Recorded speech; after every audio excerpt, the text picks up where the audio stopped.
بسم اللہ الرحمن الرحیم۔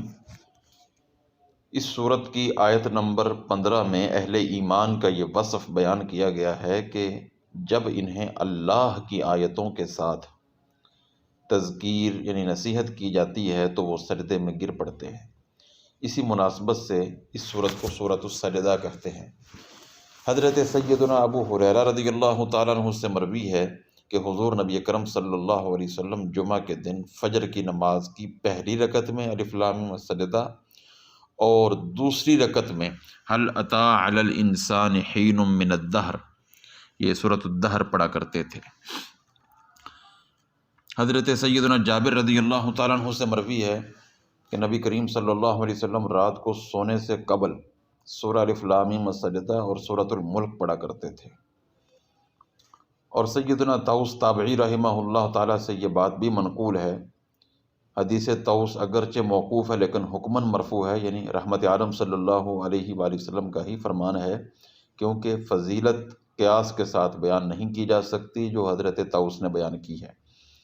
حضرت طوس فرماتے ہیں کہ ان دونوں صورتوں کو قرآن کی باقی صورتوں پر یہ فضیلت حاصل ہے کہ ان کی حسنات قرآن کریم کی باقی صورتوں پر 70 درجے زیادہ ہے۔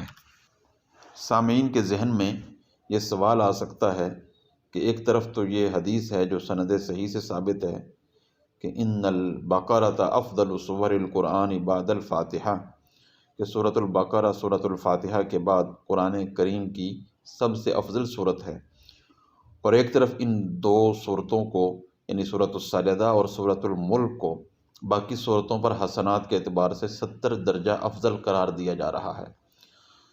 تو محدثین اکرام رحمہم اللہ تعالیٰ کی طرف سے اس سوال کا یہ جواب ارشاد فرمایا گیا ہے کہ ان دونوں حدیثوں میں کوئی تناقض اور تعارض نہیں، کیونکہ قرآن کریم کی بعض صورتوں کو بعض دیگر پر جزوی فضائل حاصل ہیں۔ ان کا بیان رسالت مآب علیہ السلام کی زبان سے ہوا ہے، یعنی ایک صورت میں ایک حیثیت سے فضیلت ہے تو دوسری میں دوسری حیثیت سے فضیلت ہے، اور حیثیات کا علم اللہ عز و جل اور اس کے رسول صلی اللہ علیہ وآلہ وسلم کو ہی بہتر ہے۔ ہمیں ان میں پڑھنے کی کوئی ضرورت نہیں، صرف عمل کی ضرورت ہے۔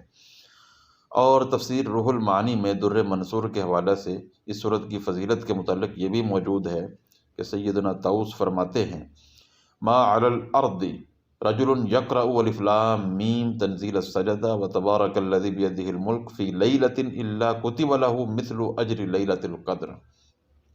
فرماتے ہیں کہ جو شخص پھر رات کو سورۃ الملک اور سورہ الف لام میم السجدہ کی تلاوت کرتا ہے تو اس کے لیے لیلۃ القدر کی مثل اجر لکھ دیا جاتا ہے۔ لیلۃ القدر تابعی حضرت عطا فرماتے ہیں جب سے میں نے یہ روایت سنی ہے کبھی ان صورتوں کو چھوڑا نہیں ہے سوائے اس کے کہ میں کسی بیماری وغیرہ کے اندر مبتلا ہوں۔ اللہ رب العزت عمل کی توفیق نصیب فرمائے۔